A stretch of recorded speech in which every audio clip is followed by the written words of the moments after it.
குடிப்பழக்கங்களை மாட்டிக்கிட்டு ரொம்ப கஷ்டப்படுறாங்களா, அவங்க இந்த படத்துக்கு கண்டிப்பா கூட்டிட்டு போங்க. கண்டிப்பா அவங்க மாறுவாங்க. மாறலனாலும் யோசிக்கவாச்சும் செய்வாங்க. என்னை பொறுத்த வரைக்கும் நிறைய பேருக்கு இந்த படம் பாக்குறதுனால அவங்க லைஃப்ல ஒரு மாற்றம் கிடைக்கும்னு என்னுடைய நம்பிக்கை. குடியை கெடுக்கும், குடிப்பழக்கம் உடல் நலத்தை கெடுக்கும். இது எல்லாருக்கும் தெரிஞ்ச ஒரு விஷயம். முக்கியமாக இளைஞர்கள் எவ்வளவு இந்த போதை பழக்கத்தில் அடிமையாகி வீணாக போகிறாங்க. அதனால் டூ ஓவர் அப்படின்னு ஒரு படம் இப்போ ஓடிடியில் வெளிவந்திருக்குது. டூ ஓவர் படம் பார்த்தேன். நல்லா குடிக்கிறவங்க குடும்பம் எவ்வளோ தன் வாழ்க்கையை இழக்கிறாங்க என்பதை நல்லா தெளிவாக இருந்தது அந்த படத்தில்.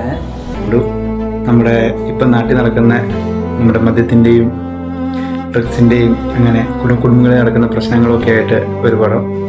സുഹൃത്തിൻ്റെയൊക്കെ അഡിക്ഷനിൽ നിന്ന് നമ്മളെങ്ങനെ പുറത്തിറങ്ങാം എന്ന് കാണിച്ച് തരുന്നൊരു പടമാണ്.